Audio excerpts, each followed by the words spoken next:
ಶ್ರೀಗುರುಭ್ಯೋ ನಮಃ. ಶ್ರುತಿಶತಪರಿಗೀತಃ ಶುದ್ಧಭಾವೈರ್ಗೃಹೀತಃ ಕಮಲನಿಲಯತಾತಃ ಕಂಜನೇತ್ರಃ ಪ್ರತೀತಃ ಸಕಲಜಗದತೀತಃ ಸರ್ವಸಂಪತ್ಸಮೇತಃ ಪ್ರವಿಶತು ಮಮ ಚೇತಃ ಪ್ರತ್ಯಹಂ ರಂಗನಾಥಃ. ವಿಷ್ಣುಪತ್ನಿ ಮಹಾಮಾಯೆ ಮಹಾಪುರುಷಲಕ್ಷಣೆ ಪ್ರಿಯೇ ಕಾಮೇ ಮಹಾಭಾಗೆ ಲೋಕಮಾತರ್ ನಮೋಸ್ತುತೆ. ರಥೋ ಭಾನಾತ್ಮಕೆ ಯಸ್ಮಾದಥವಾಪಿ ಜಗದ್ಭೃತೇಃ ಭರತೋ ವಾಯುರುದ್ದಿಷ್ಟಃ ಭಾರತೀ ತತ್ಸರಸ್ವತಿ. ತಪೋ ವಿದ್ಯಾ ವಿರಕ್ತ್ಯಾದಿ ಸದ್ಗುಣೋ ಘಾಕರಾನಹಂ ವಾದಿರಾಜಗುರೂನ್ ವಂದೇ ಹಯಗ್ರೀವದಯಾಶ್ರಯಾನ್. ಶ್ರೀ ಗುರುಭ್ಯೋ ನಮಃ. ತೀರ್ಥಪ್ರಬಂಧ ಪ್ರವಚನಮಾಲಾಯಾಃ ಅಯಂ ಖಲು ಪಂಚವಿಂಶಃ ಭಾಗಃ. अस्मिन् भागे तीर्थप्रबन्धस्य दक्षिणे प्रबन्धे यः रङ्गनाथः भक्तहृदय रङ्गनाथः कावेरी हृदय तीर अलङ्कारः वसति, तस्य क्षेत्रस्य श्रीरङ्गक्षेत्रस्य वर्णनं प्रभवति. तत्र गते दिवसे श्लोकाष्टकं समाप्तं तिष्ठति. ತೀರ್ಥಪ್ರಬಂಧ ಪ್ರವಚನಮಾಲೆಯ ದಕ್ಷಿಣ ಪ್ರಬಂಧದ ಪ್ರವಚನವನ್ನು ಈಗ ಕೇಳ್ತಿದ್ದೇವೆ. ಅದರಲ್ಲಿ 8 ಶ್ಲೋಕಗಳ ಶ್ರವಣವನ್ನು ಈ ಹಿಂದೆ ಮುಕ್ತಾಯ ಮಾಡಿದ್ದೇವೆ. ರಂಗನಾಥನ ಗುಣವೈಭವವನ್ನು, ಆತನ ಸೇವೆಯನ್ನು ಶೇಷಾದಿ ದೇವತೆಗಳು ಹೇಗೆ ಮಾಡ್ತಾರೆ ಅಂತ ಅನ್ನೋದನ್ನು ರಸಭರಿತವಾಗಿ ವಾದಿರಾಜ ಸ್ವಾಮಿಗಳು ವರ್ಣನೆ ಮಾಡಿದ್ದನ್ನು ನೋಡಿದ್ದೀವಿ. ಮುಂದೆ 9ನೇ ಶ್ಲೋಕ ಇವತ್ತು ನೋಡಬೇಕಾಗಿದೆ. ಹಿತ್ವಾ ಹರಜಟಾ ಗಂಗಾಂ ಯತ್ರ ಇಂದುಃ ಅಪತತ್ತಪಃ ಚಂದ್ರ ಪುಷ್ಕರಿಣೀ ಸೇಯಂ ಮಂದಭಾಗ್ಯೇನ ಸೇವ್ಯತೆ.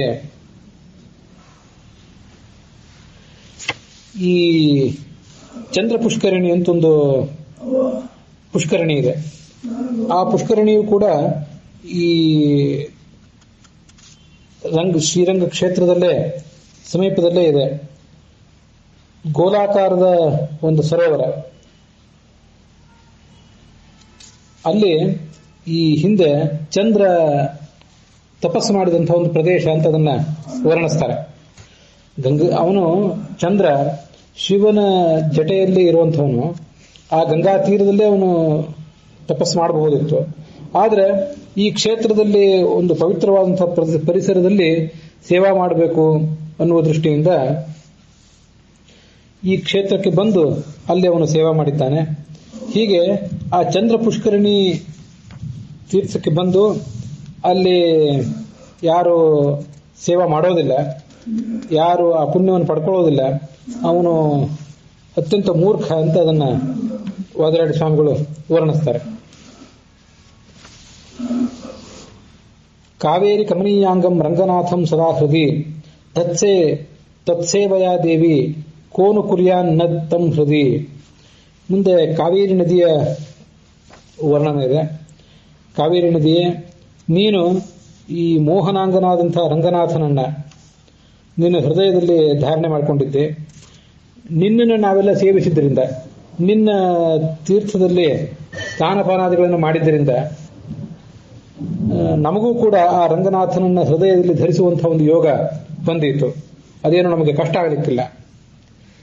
ಈ ಶ್ರೀರಂಗಂ ಕ್ಷೇತ್ರದಲ್ಲಿ ಕಾವೇರಿ ನದಿ 2 ಕವಲಾಗಿ ಹರಿಯುವಂತಹ ಒಂದು ದ್ವೀಪದಲ್ಲಿ ರಂಗನಾಥ ನೆನೆಸಿದ್ದಾನೆ. ಹೀಗೆ ಆ ಕಾವೇರಿ ನದಿಯ 2 ಕವಲುಗಳು ಏನು ಕಾಣ್ತವೆ ಅದರ ದ್ವೀಪದಲ್ಲಿ ಇರೋದ್ರಿಂದ ಕಾವೇರಿ ಹೃದಯದಲ್ಲಿ ಇದ್ದಾನೆ ಅಂತ ಕೂಡ ಹಿಂದೆ ಅದನ್ನು ವರ್ಣನೆ ಮಾಡಿದ್ದಾರೆ. ಹೀಗೆ ಇದಲ್ಲದೆ ಈ ಶ್ರೀರಂಗ ಕ್ಷೇತ್ರ ಅಲ್ಲದೆ ಆದಿರಂಗ ಅಂದ್ರೆ ಕರ್ನಾಟಕದ ಶ್ರೀರಂಗಪಟ್ಟಣ ಮತ್ತು ಮಧ್ಯರಂಗ ಶಿವನ ಸಮುದ್ರ, ಈ ಕ್ಷೇತ್ರದಲ್ಲಿಯೂ ಕೂಡ ಆ ಕಾವೇರಿ ನದಿಯ ತೀರದಲ್ಲಿ ರಂಗನಾಥ ಇದ್ದಾನೆ. ಹೀಗೆ ಕಾವೇರಿಗೂ ಆ ರಂಗನಾಥನಿಗೂ ಒಂದು ವಿಶಿಷ್ಟವಾದಂತಹ ಸಂಬಂಧ. ಇದು ಸಸ್ಯ ಪರ್ವತದಲ್ಲಿ, ಕರ್ನಾಟಕದ ಸಸ್ಯ ಪರ್ವತದಲ್ಲಿ ಹುಟ್ಟಿ ತಂಜಾವೂರಿನ ಬಳಿ ಬಂಗಾಳ ಕೊಲ್ಲಿಯನ್ನು ಸೇರುವಂತಹ ಒಂದು ಮಹಾನದಿ. ನಿತ್ಯ ನಾವು ಸ್ಮರಣೆ ಮಾಡಬೇಕಾದಂತಹ ಒಂದು ಮಹಾನದಿ ಕೂಡ. ಕವೇರ ಅನ್ನುವ ಒಬ್ಬ ಮುನಿಯ ಮಗಳಾಗಿ ಜನಿಸಿದ್ರಿಂದ ಅವಳನ್ನು ಕಾವೇರಿ ಅಂತ ವರ್ಣನೆ ಮಾಡ್ತಾರೆ. ಕವೇರ ಕನ್ಯಾ ಹಿಮವಾಯು ಸೇವಿತಂ ಅಂತ ಮಧ್ವ ವಿಷಯದಲ್ಲಿ ಕೂಡ ಅವಳ ಬಗ್ಗೆ ಕೇಳಿ ಬರ್ತದೆ. ಮೋಕ್ಷದಾನ ಕ್ಷಮಾಸ್ತಂತಿ ಸರಿತಸ್ತತ್ರ ತತ್ರ ಹಿ ಕಾವೇರಿ ಚೋಲಭೂಮಾತ ಭುಕ್ತಿ ಮುಕ್ತಿ ಕರಿ ಸರಿತ. ಈ ಭರತಖಂಡದಲ್ಲಿ ಅನೇಕ ನದಿಗಳಿವೆ. ಅವೆಲ್ಲವೂ ಕೂಡ ಪವಿತ್ರವಾದ ನದಿಗಳೇ, ಗಂಗಾ ಯಮುನಾ ಮೊದಲಾದ ನದಿಗಳೇ. ಮೋಕ್ಷಕ್ಕೆ ಕಾರಣವಾದಂತಹ ಸಾಧನೆಯನ್ನ ನಮ್ಮಿಂದ ಮಾಡಿಸುವಂತಹ ನದಿಗಳು. ಅದರಂತೆ ಈ ಕಾವೇರಿ ನದಿಯೂ ಕೂಡ ಚೋಳರ ನಾಡಿನ ತಾಯಿ ಇವಳು. ಚೋಳರ ನಾಡು ಅಂದ್ರೆ ತಮಿಳುನಾಡು. ಆ ತಮಿಳುನಾಡಿಗೆ ಮತ್ತೆ ಕರ್ನಾಟಕದ ದಕ್ಷಿಣ ಭಾಗದ ಪ್ರದೇಶಗಳಿಗೂ ಕೂಡ ಇವಳು ತಾಯಿ. ಭುಕ್ತಿಯನ್ನು ಕೊಡುವವಳು, ಮುಕ್ತಿಯನ್ನು ಕೊಡುವಂಥವಳು. ಕರ್ನಾಟಕದ ಮತ್ತು ತಮಿಳುನಾಡಿನ ಭಾಗಗಳಿಗೆ ನೀರಾವರಿಗೆ ಉಪಯುಕ್ತವಾದ ನೀರನ್ನು ಒದಗಿಸುವವಳಾದ್ರಿಂದ ಭುಕ್ತಿದಾಯಿನಿ. ಮುಕ್ತಿಗೆ ಅನುಕೂಲವಾದ ಸಾಧನೆ ಮಾಡಿಸುವುದರಿಂದ ಮುಕ್ತಿದಾಯಿನಿ ಕೂಡ ಹೌದು.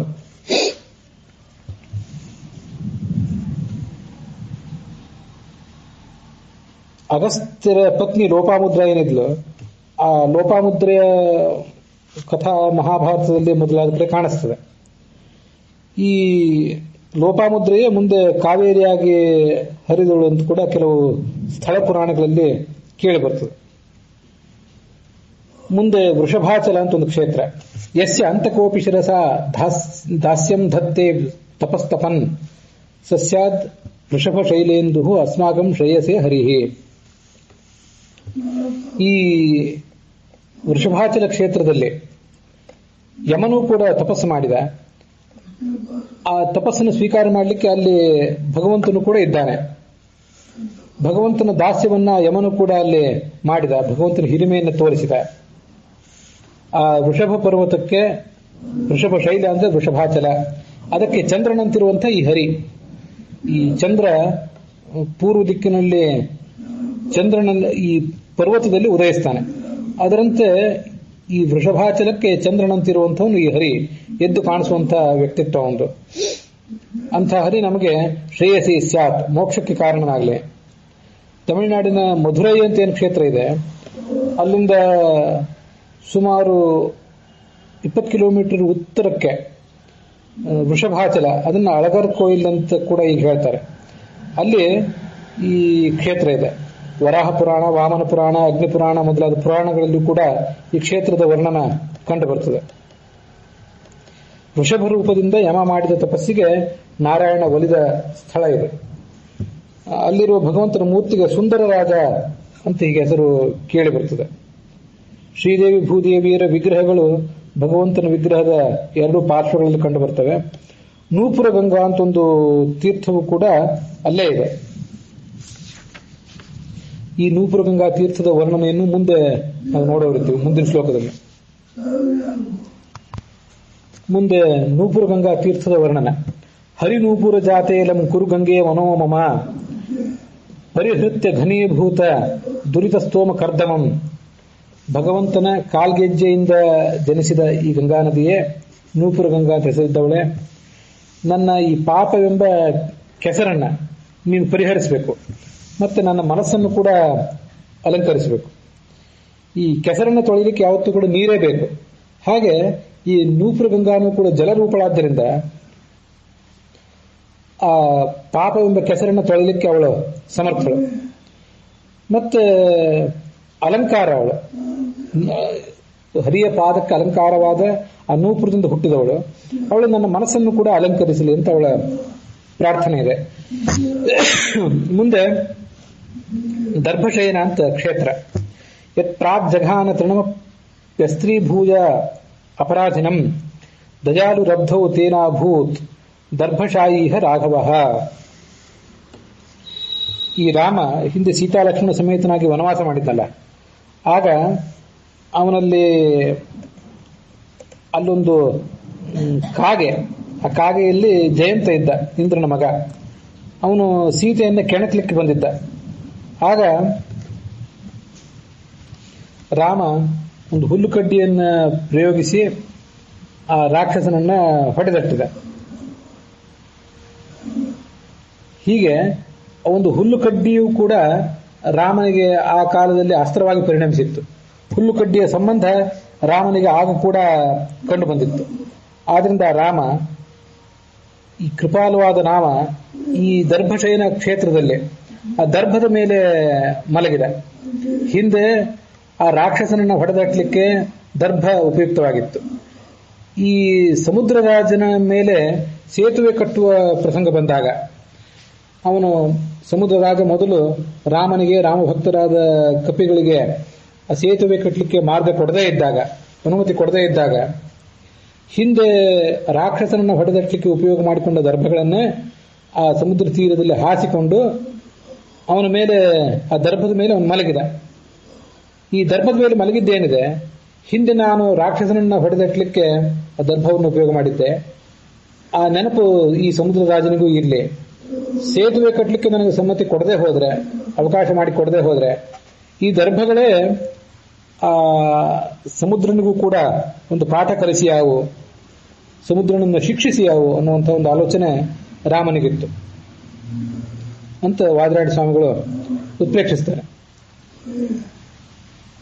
ತಮಿಳುನಾಡಿನ ರಾಮನಾಡ್ ಅಂತ ಒಂದು ಪ್ರದೇಶ, ಅಲ್ಲಿಂದ 10 ಕಿಲೋಮೀಟರ್ ದೂರದಲ್ಲಿ ದರ್ಭಶಯನ ಕ್ಷೇತ್ರ ಇದೆ. ಅಲ್ಲಿ 3 ದಿನಗಳ ಕಾಲ ದರ್ಭಶಯನಾಗಿ ರಾಮ ಮಲಗಿದ್ದ. ವಿಭೀಷಣ ರಾಮನ ಶರಣಾಗತಿಯನ್ನ ಬಯಸಿ ಬಂದಲ್ಲ, ಅದು ಕೂಡ ಈ ಸಂದರ್ಭದಲ್ಲಿ, ಈ ಕ್ಷೇತ್ರದಲ್ಲಿಯೇ. ಇಲ್ಲಿ ರಾಮನ 2 ಭುಜದ ಒಂದು ಮೂರ್ತಿ ಇದೆ. ಆಗ ಸಮುದ್ರ ತೀರವಾಗಿದ್ದ ಪ್ರದೇಶ ಇವತ್ತು ಸಮುದ್ರ ತೀರದಿಂದ ಸ್ವಲ್ಪ 5 ಕಿಲೋಮೀಟರ್ ದೂರದಲ್ಲಿದೆ. ಸ್ವಲ್ಪ ಪ್ರದೇಶ ಹೀಗೆ ದೂರ ಇದೆ ಅಷ್ಟೇ. ಮುಂದೆ ರಾಮಸೇತು ಅನ್ನುವಂಥ ಪ್ರದೇಶ, ಅದರ ಶ್ಲೋಕವನ್ನು, ಅದರ ಮಹತ್ವವನ್ನು ವರ್ಣಿಸುವಂಥ 15ನೇ ಶ್ಲೋಕ, ದಕ್ಷಿಣ ಪ್ರಬಂಧದ 15ನೇ ಶ್ಲೋಕ. ಸೀತಾಮಾತ್ಮಸುತಾಂ ಖಲೈರಪಹೃತಾಂ ಆನೈಷ್ಯತ ಸ್ವಾಂ ಪುರೀಂ ಜಾಮಾತುರ್ ಹಿತಕಾರಿಣೀವ ಧರಣಿ ವಾದ್ಯಂ ಭೂ ವೃದ್ಧಾಕೃತಿ ಭೂಭಾರ ಕ್ಷಪಣೋದ್ಯತಸ್ಯ ಸಚಿವೀ ಭೂತಾ ಮಹೀಧ್ರಾ ಇವ ಶ್ರೀರಾಮಸ್ಯ ಭಟೈಃ ಕೃತೋ ವಿಜಯತೆ ಸೇತುರ್ ವಿಜೇತುರ್ ದ್ವಿಷಾಂ. ಈ ರಾಮ ಮುಂದೆ ರಾವಣಾದ ಶತ್ರುಗಳನ್ನು ಗೆಲ್ಲಬೇಕಾಗಿದೆ. ಅವನ ಭಟರಾದಂಥ, ರಾಮನ ಭಟರಾದ ಈ ಕಪಿಗಳೇನಿದ್ದಾರೆ, ಅವರು ಈ ಸೇತುವೆಯನ್ನು ನಿರ್ಮಾಣ ಮಾಡಿದ್ರಲ್ಲ, ಆ ಸೇತುವೆ ಹೇಗೆ ಕಾಣಿಸ್ತಾ ಇದೆ ಅಂತಂದ್ರೆ ದೊಡ್ಡ ಪರ್ವತದಂತೆ ಕಾಣಿಸ್ತಾ ಇದೆ. ದೊಡ್ಡ ದೊಡ್ಡ ಕಲ್ಲು ಬಂಡೆಗಳನ್ನ ಮತ್ತೆ ಸಣ್ಣ ಸಣ್ಣ ಪರ್ವತಗಳನ್ನೇ ತಂದು ಅವರು ಆ ಸಮುದ್ರದಲ್ಲಿ ಎಸೆದು ಆ ಸೇತುವೆಯನ್ನು ಕಟ್ಟಿದ್ರು ಅಂತ ಅನ್ನೋದು ರಾಮಾಯಣದಲ್ಲಿ ಪ್ರಸಿದ್ಧ ಇದೆ. ಯಾಕೆ ಹೀಗೆ ಆಯಿತು ಅಂತಂದ್ರೆ, ಈ ಭೂಮಿಯ ಮಗಳಾದಂಥ ಸೀತೆಯನ್ನ ರಾವಣ ಅಪಹಾರ ಮಾಡಿದ್ದಾನೆ. ಭೂಮಿಗೆ ತನ್ನ ಮಗಳಾದ ಸೀತೆಯನ್ನ ತನ್ನ ಅಳಿಯನಾದ ರಾಮ ಮರಳಿ ಕರ್ಕೊಂಡು ಬರೋದು ಅಪೇಕ್ಷಿತವಾಗಿದೆ. ಅವಳಿಗೂ ಕೂಡ ಈ ಕಾರ್ಯ ಬೇಕಾಗಿದೆ.